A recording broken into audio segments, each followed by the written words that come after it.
Une des questions épineuses concernant les adjectifs est de savoir où placer tel ou tel adjectif dans la phrase. Dans ce diaporama, nous allons apprendre à placer correctement les adjectifs par rapport au nom qu'ils qualifient. D'après la règle générale, nous mettons les adjectifs après le nom. Par exemple, un film intéressant, une famille française.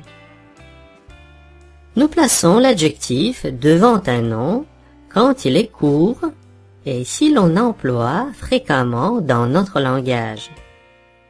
En général, nous pouvons distinguer 16 adjectifs qui se placent devant un nom auquel ils se rapportent. Les voici. Petit, bon, meilleur, jeune, joli, gentil, autre, grand, mauvais, pire, vieux, beau, long, gros, vilain, moindre. Par exemple, une longue histoire, une mauvaise note, une autre personne, etc. Devant le nom se placent également les adjectifs ordinaux, les adjectifs qui indiquent le rang. Par exemple, le premier jour, la dernière semaine, le 7e anniversaire, etc. Nous mettons les adjectifs devant un nom propre. Par exemple, le sage Ésope, le célèbre Louis. Comme la place habituelle des adjectifs est après le nom, parfois, pour attirer de l'attention à l'adjectif, on va le mettre devant le nom, pour mettre en valeur cet adjectif. On a surtout recours à cette technique dans la poésie. Une énorme sottise, une magnifique réception.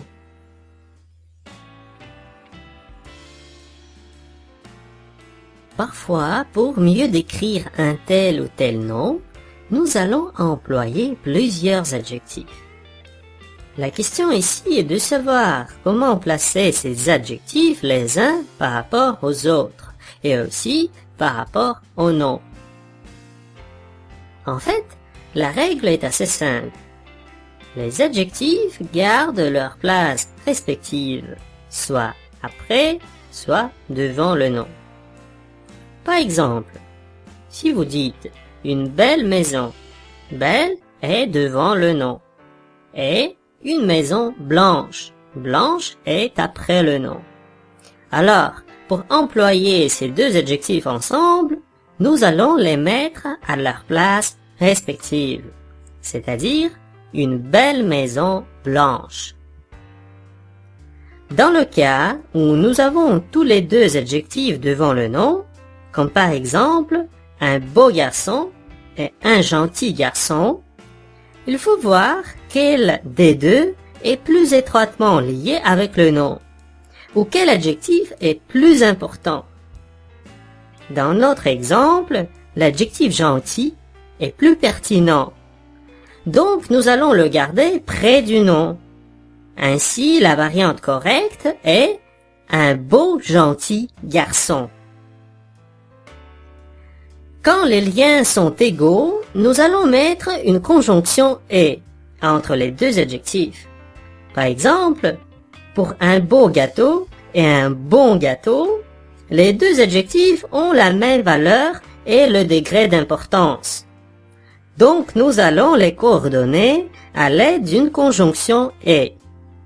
Un beau et bon gâteau. Et dans ce contexte, l'ordre des adjectifs n'est pas vraiment important. Et nous pouvons dire un beau et bon gâteau de même que un bon et beau gâteau.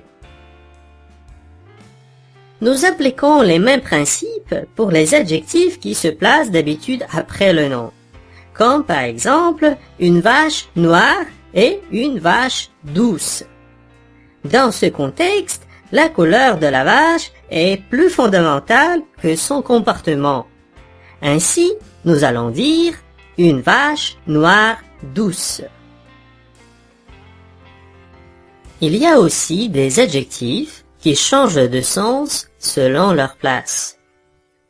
Ils ont le sens propre ou objectif quand ils sont placés après le nom, et le sens figuré ou affectif quand ils sont placés devant le nom. Par exemple, l'adjectif ancien. Devant un nom, cet adjectif a son propre sens. Un professeur ancien, c'est-à-dire un professeur d'une autre époque. Mais quand on dit « mon ancien professeur », nous voulons dire un professeur que j'avais avant, à l'école par exemple. Un autre exemple est l'adjectif grand.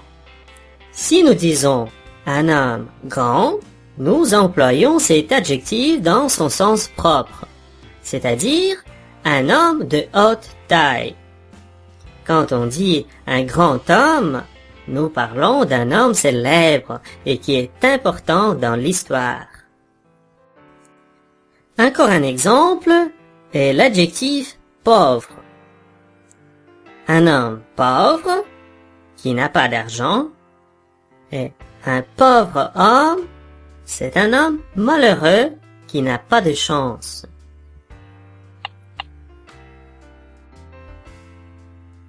Voici la liste des adjectifs qui changent de sens en fonction de leur place. Brave. Sens propre, un soldat brave. Courageux. Sens figuré, un brave soldat, c'est-à-dire gentil, bon, simple. Certain. Sens propre, un résultat certain, c'est-à-dire un résultat sûr, assuré. Et sens figuré, donc devant le nom, un certain sourire, c'est-à-dire un sourire particulier. Cher, un vêtement cher, donc un vêtement dont le prix est élevé, et mon cher ami, tendrement aimé. Dernier, l'année dernière, c'est-à-dire l'année qui précède cette année, et le dernier mois de l'année, c'est-à-dire le dernier dans une série. Drôle, sens propre, une histoire drôle, donc c'est-à-dire une histoire amusante. Et une drôle d'histoire, attention à la lettre D qui apparaît, une drôle d'histoire, c'est-à-dire une histoire bizarre. Même, la simplicité même, c'est-à-dire pure, exacte, ou la même explication, c'est-à-dire une explication identique. Nouveau. Sens propre, une façon nouvelle, c'est-à-dire récente. Sens figuré, devant le nom, une nouvelle robe, c'est-à-dire une autre robe, une robe supplémentaire. Prochain. La semaine prochaine, c'est-à-dire la semaine qui suit cette semaine. Ou bien la prochaine fois, sens figuré, c'est-à-dire suivante, la fois suivante dans une série. Propre. Après le nom, donc sens propre, une maison propre, c'est-à-dire une maison qui n'est pas sale. Et devant le nom, au sens figuré, ma propre maison, c'est-à-dire ma maison, ou bien la maison qui m'appartient. Sale. Des mains sales, dans le sens propre, c'est-à-dire des mains qui ne sont pas propres. Et dans le sens figuré, devant le nom, une sale affaire, c'est-à-dire une mauvaise affaire. Et finalement, le dernier adjectif Et seul. Une personne seule, c'est-à-dire une personne non accompagnée. Et sens figuré devant le nom, mon seul souci. C'est-à-dire que j'ai seulement un souci. Si tu as aimé cette vidéo, abonne-toi à ma chaîne et merci.